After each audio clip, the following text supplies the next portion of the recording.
বিসমিল্লাহির রহমানির রহিম। আসসালামু আলাইকুম। প্রিয় শিক্ষার্থীরা, তোমরা কেমন আছো? আশা করি ভালোই আছো। নিয়মিত অনলাইন ক্লাসে তোমাদের স্বাগত। শ্রেণী চতুর্থ বিষয় গণিত। আজকে আমরা অনুশীলন করব 5.3। প্রিয় শিক্ষার্থীরা, আমরা গত ক্লাসে 3 পর্যন্ত অঙ্ক শেষ করেছি। আজকে আমরা বাকি অঙ্কগুলো শেষ করব। তোমরা সবাই বেঁচের সাথে রেডি হয়ে নাও, খাতাপত্র কলম সব কিছু নিয়ে রেডি হয়ে যাও। প্রিয় শিক্ষার্থীরা, 4 নম্বর অঙ্ক তোমরা শুরু করে দাও। সবাই বই খোলো, 65 পৃষ্ঠা এবং বইটা প্রশ্নটা রিডিং পড়ো। রূপা ও মনির কাছে একসাথে 875 টাকা রয়েছে। মনির কাছে রূপার চেয়ে 125 টাকা বেশি আছে। মনি আর রূপা প্রত্যেকের কাছে কত টাকা আছে? 5 নম্বর অঙ্কটা, পিতা পুত্রের বয়সের সমষ্টি 55 বছর। পিতার বয়স পুত্রের বয়সের 4 গুণ। পুত্রের বয়স কত? এবং 6 নম্বর অঙ্কটা একটু খেয়াল করে দেখো। 4টি মুরগি এবং 3টি হাঁসের দাম একত্রে 639 টাকা। একটি হাঁসের দাম 85 টাকা হলে একটি মুরগির দাম কত? প্রিয় শিক্ষার্থীরা, আজকে আমরা করব 4, 5 ও 6 নং। তাহলে আমরা প্রথমে 4 নাম্বার শুরু করি। শিক্ষার্থীরা, খাতার ডান পাশে তারিখ এবং বাম পাশে CW, মাঝখানে অধ্যায়ের নাম লিখো। 5.3। এখন আমরা 4 নাম্বার শুরু করছি। মোট টাকা থেকে মনির বেশি টাকা বাদ দিলে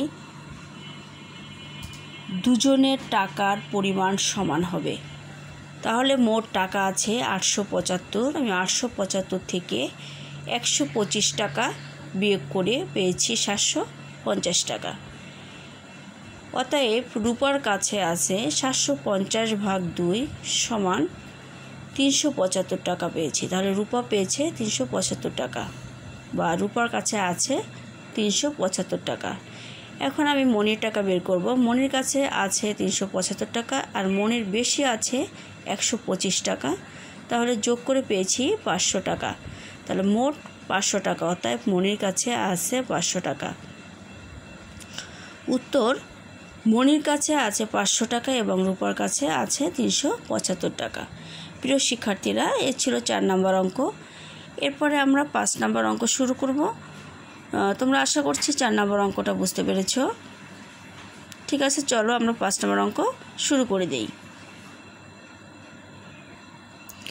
সুপ্রিয় শিক্ষার্থীরা, 5 নম্বর অঙ্কটা তোমাদের একবার আমি পড়ে শুনিয়েছি, তোমরা একবার নিজেরা পড়ো। পিতা ও পুত্রের বয়সের সমষ্টি 55 বছর। পিতার বয়স পুত্রের বয়সের 4 গুণ। পৃথকভাবে পিতা ও পুত্রের বয়স কত? সেক্ষেত্রে একটু খেয়াল করে দেখো, আমি অঙ্কটা শুরু করেছি। পুত্রের বয়স সমান পুত্রের বয়সের 1 গুণ। পিতার বয়স সমান পুত্রের বয়সের 4 গুণ।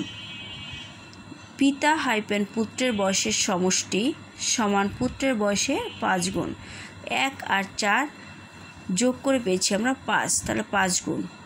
পুত্রের বয়সের 5 গুণ সমান 55 বছর। অতএব পুত্রের বয়স 55 ভাগ 5 11 বছর।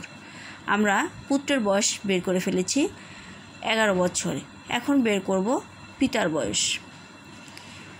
পিতার বয়স পুত্রের বয়সের 4 গুণ। তাহলে আমরা পিতার বয়স বের করব কিভাবে? পিতার বয়স সমান 11 গুণ 4, কারণ আমরা পুত্রের বয়স 11 বছর অলরেডি পেয়ে গেছি। তাহলে 11 গুণ 4 সমান 44 বছর। অতএব পিতার বয়স 44 বছর এবং পুত্রের বয়স 11 বছর। উত্তর, পিতার বয়স 44 বছর এবং পুত্রের বয়স 11 বছর। শিক্ষার্থীরা, এরপরে আমরা 6 নম্বর অঙ্কটা করব। সবাই 6 নম্বর অঙ্কটা একটু পড়ো। একটি হাঁসের দাম দেওয়া আছে, আমাদের বের করতে হবে মুরগির দাম। তাহলে 4টি মুরগি এবং 3টি হাঁসের দাম একত্রে 639 টাকা দেওয়া আছে। তাহলে শুরু করি আমরা 6 নম্বর অঙ্কটা।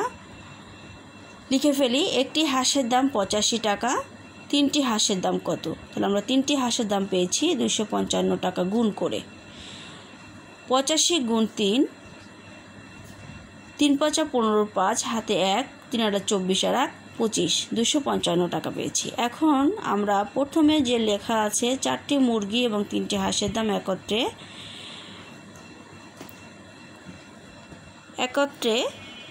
639 টাকা, আমরা ওই লাইনটা আগে লিখে ফেলবো। এরপর হাঁসের নিচে 3টি হাঁসের নিচে 3টি হাঁসের দাম আমরা পেয়েছি সেটা লিখব, লিখে বিয়োগ করে দিব। তাহলে 3টি হাঁসের দাম 255 টাকা, 639 টাকা থেকে 255 টাকা যদি বিয়োগ করি তাহলে আমরা পাই 384 টাকা। শিক্ষার্থীরা, আমরা কি পেয়েছি? 4টি মুরগির দাম একত্রে পেয়েছি 384 টাকা। তাহলে একটি মুরগির দাম কত? তাহলে একটি মুরগির দাম 384 ভাগ 4 সমান 96 টাকা। দেখো পাশে আমি রাফ করে দেখিয়েছি, 4 দিয়ে ভাগ করেছি 384-কে, 4 38-এর ভিতর যায় 9 বার, 4 নং 36, 38-এর নিচে 36 লিখেছি, বিয়োগ করে পেয়েছি 2, তাহলে 4 নামিয়েছি 24, 4 24-এর ভিতর কয়বার যায়? 6 বার, 4 6 24, তাহলে আমরা 96 পেয়েছি। অতএব একটি মুরগির দাম 96 টাকা, উত্তর 96 টাকা। শিক্ষার্থীরা, আমরা শেষ করলাম 5.3-এর অঙ্ক। তোমরা বাসায় 5.3-এর যে অঙ্কগুলো আমি করিয়েছি এই অঙ্কগুলো ভালোভাবে প্র্যাকটিস করবে। আগামী ক্লাসে আমি এর উপর তোমাদের একটা পরীক্ষা নিব, আর এগুলো ভালোভাবে করবে। ক্লাস এখানেই শেষ করব। সবাই ভালো থাকো। আল্লাহ হাফেজ। আসসালামু আলাইকুম।